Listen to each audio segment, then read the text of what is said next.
दोस्तों नमस्कार भाई। अभी एक बहुत ही खतरनाक बीमारी हमारी गाय भैंसों में फैली हुई है जिसका नाम है एफएमडी यानी खुर पका मुंह पका बीमारी, जिसमें मुंह में भी छाले हो जाते हैं, खुरों में भी छाले हो जाते हैं। पशु को लगातार बुखार रहता है, अकड़न रहती है और अगर ग्याबिन पशु है तो ग्याब गिरा देता है, दूध देने वाला है तो दूध सूख जाता है। छोटे बच्चे इसमें मर भी जाते हैं। कई छोटे बच्चे जिनकी इम्यूनिटी कम होती है भाई वो तो लक्षण प्रकट किए बगैर ही मर जाते हैं।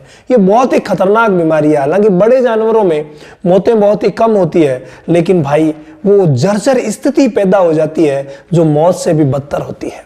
आज इस वीडियो में मैं आपको 3 ऐसे तरीके बताने जा रहा हूं। वो तरीके अगर आपने इस्तेमाल कर लिए ना तो आपके फार्म पर एफएमडी नहीं आएगी। खुर पका मुंह पका बीमारी जो कि बहुत ही खतरनाक, जिसको मुंह आओ भी बोलते हैं, मुंह आना भी बोलते हैं, वो आपके फार्म पर नहीं आएगी। क्या क्या तीनों चीजें हैं जिनका आपको इस्तेमाल करना है, डिटेल से एक एक करके ले लेते हैं। पहली बात करता हूं मैं और वो है इम्यूनिटी की।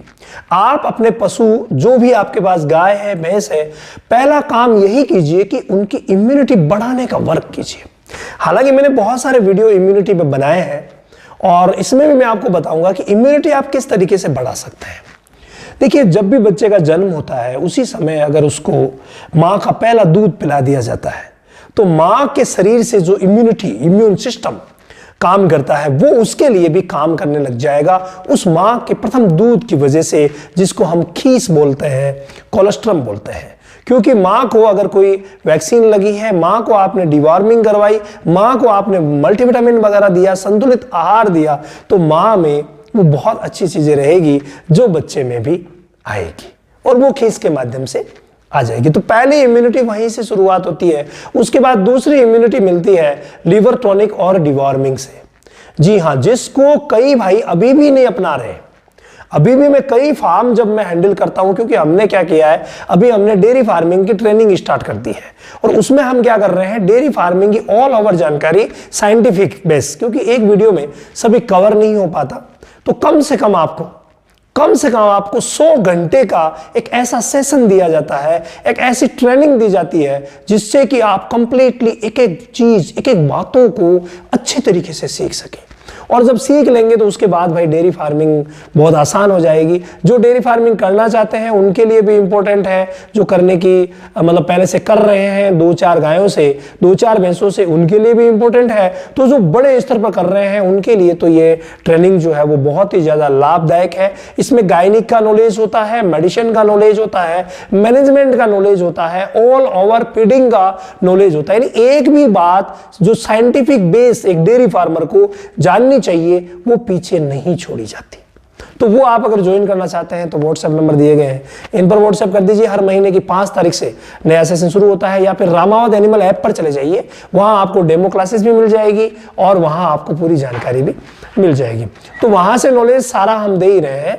लेकिन इम्यूनिटी की जो बातें हैं, डिवॉर्मिंग और मैं चल रहा था लिवर टॉनिक पे, जिनको कई भाई नहीं कर रहे हैं और कई जो भाई है वो गुमराह कर रहे हैं। जैसे कई फीड वाले मैंने देखे, वो कहते हैं कि नहीं हमारा फीड दे रहे हो तो आपको डिवॉर्मिंग की जरूरत नहीं है, तो वो बिल्कुल गलत बात है। डिवॉर्मिंग तो हर सूरत में करवानी पड़ेगी चाहे कोई फीड खिला रहे हैं। कई कहते हैं कि हमारा फीड दे रहे हो तो आपको लिवर टॉनिक की जरूरत नहीं है, तो ये भी बिल्कुल गलत है। डिवॉर्मिंग और लिवर टॉनिक ऐसे विषय हैं जिनको आपको कंप्लीट करना ही पड़ेगा। ये करके जब भी आप बैलेंस्ड डाइट किसी पशु को देते हैं तो इम्यूनिटी अपने आप ग्रो होती है। लेकिन इम्यूनिटी के लिए हल्दी का प्रयोग आप जरूर कीजिए। हल्दी अगर मान लीजिए बीमारी आने की संभावनाएं होती है, आउटब्रेक फैलने की संभावनाएं होती है, जैसे जब भी सर्दी का मौसम जा रहा होता है उस समय एफएमडी की संभावना ज्यादा रहती है। तो जो ही सर्दियां स्टार्ट होती है आप उसकी इम्यूनिटी पर वर्क करना शुरू कर दीजिए। पर डे 25 ग्राम हल्दी हर पशु को देना शुरू कर दीजिए, बहुत ही अच्छा रहता है। इसके अलावा एक बेल जिसका नाम है नीम गिलोय, जो गिलोय नीम पर लगती है, नीम गिलोय अगर आप खिलाते हैं अपने पशुओं को, उसके पत्ते खिलाते हैं, उसका काढ़ा पिलाते हैं, उसका पानी जो कि गुड़ का पानी बना करके और देते हैं तो भाई बहुत अच्छा रहेगा। इसके अलावा काली मिर्च, लौंग, ये चीजें हैं जो थोड़ी थोड़ी अगर दी जाए तो अच्छी रहती है। सौंफ, आंवला, ये सब चीजें हैं इम्यूनिटी बढ़ाने की। यानी आप प्रबंध कीजिए, पहली चीज यही है इम्यूनिटी।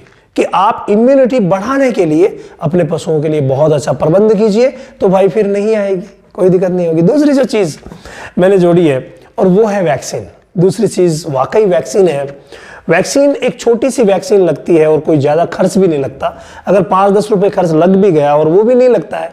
अभी FMDCP प्रोग्राम चल रहा है सेंट्रल गवर्नमेंट का और बहुत अच्छा कार्यक्रम है जो लगातार चले आ रहा है। हर 6 महीने से सभी पशुओं को वैक्सीनेशन FMD का किया जा रहा है। तो आप सरकार के साथ, सरकारी जो कर्मचारी अधिकारी हैं उनके साथ मिलकर के आप अपने पशुओं का वैक्सीनेशन FMDCP प्रोग्राम के तहत जरूर करवाइए और टैगिंग लगवा लें, ताकि ये बहुत अच्छा प्रोग्राम है, वो आपके काम करेगा, तो फ्री ऑफ कॉस्ट काम हो जाएगा। इसके अलावा अगर आप मार्केट से भी लेके आते हैं तो बहुत सारी FMD वैक्सीन आपको मार्केट में मिल जाएगी, जिसमें से एक प्रमुख जो अच्छी चलती है वो है रक्षा ट्रायोवेक। ये जो रक्षा ट्रायोवेक वैक्सीन है इसका रिजल्ट बहुत अच्छा है और ये 3 बीमारियों से एक साथ बचाती है। इस वजह से इसकी इंपोर्टेंस और भी ज्यादा बढ़ जाती है। ये HS यानी जो गलघोंटू है उसको, BQ ब्लैक क्वार्टर जो कि लंगड़ा बुखार है उसको भी नहीं होने देगी और FMD को भी नहीं होने देगी। तो भाई वैक्सीन आप जरूर साल में 2 बार FMD की करवाइए, ये बहुत ज्यादा जरूरी है आपके पशुओं के लिए, आपके पशुओं की जिंदगी के लिए। तो ये काम सेकंड है जो आपको करना पड़ेगा। अब आते हैं तीसरे काम की तरफ। जब भी बातें चलती है कि FMD आ रही है या FMD आ सकती है, या कहीं से भी आप बाहर से अपने फार्म पर, अपने घर पर कोई पशु लाते हैं और कुछ पशु आपके पास पहले से ही है, तो ऐसी स्थिति में क्या होता है कि जो नया पशु आया है वो बाहर से FMD का वायरस ला सकता है और वो वायरस फिर हमारे वाले पशुओं में भी फैल सकता है। इसलिए जब भी बाहर से कोई पशु लाए कुछ दिन के लिए उसको क्वारंटाइन जरूर करें। आपको पता है कोरोना में हम सब क्वारंटाइन हुए थे, जिनको भी सस्पेक्ट पाया गया क्वारंटाइन किया गया। तो जो भी नया पशु आप ला रहे हैं उसको सस्पेक्ट ही माने और कुछ दिन के लिए क्वारंटाइन करें, ये बहुत ज्यादा जरूरी है। क्षेत्र के बाहर का कोई भी व्यक्ति अगर आता है, आपके फार्म के बाहर का कोई भी व्यक्ति आता है, तो उसके लिए बाहर ही आप बैठने की या बाहर ही बात करने की व्यवस्थाएं कीजिए। किसी भी सूरत में वो आपके पशुओं के संपर्क में ना आए तो अच्छा रहेगा। हो सकता है वो किसी ऐसे फार्म पर गए हो जहां FMD हो, जिस गांव में गए हो जहां FMD हो, उनके कपड़ों पर लग करके भी वायरस आ सकता है, गाड़ियों के टायरों पर लग करके भी वायरस आ सकता है, बाहर से वायरस किसी भी माध्यम से आ सकता है। हालांकि ये सब करना बड़ा ही पेचीदा वर्क है, लेकिन भाई जहां तक हो सके अगर किया जाए तो बहुत अच्छा रहेगा। अपने फार्म पर चूना बिछा दीजिए, जहां एंट्री हो रही है किसी की लाल दवा की खेली वगैरह बना दीजिए, जिसमें उनके जूते, गाड़ी के टायर्स उसमें से निकल करके आए, ताकि हो सकता है कि वो वायरस को साथ में ना ला पाए। तो ये भी किया जा सकता है। इसके अलावा एक आप जानते हैं डंडाथोर, डंडाथोर जो कि पहाड़ी इलाके में पाई जाने वाला एक पौधा है। डंडाथोर जो डंडा की तरह होता है इस तरीके का।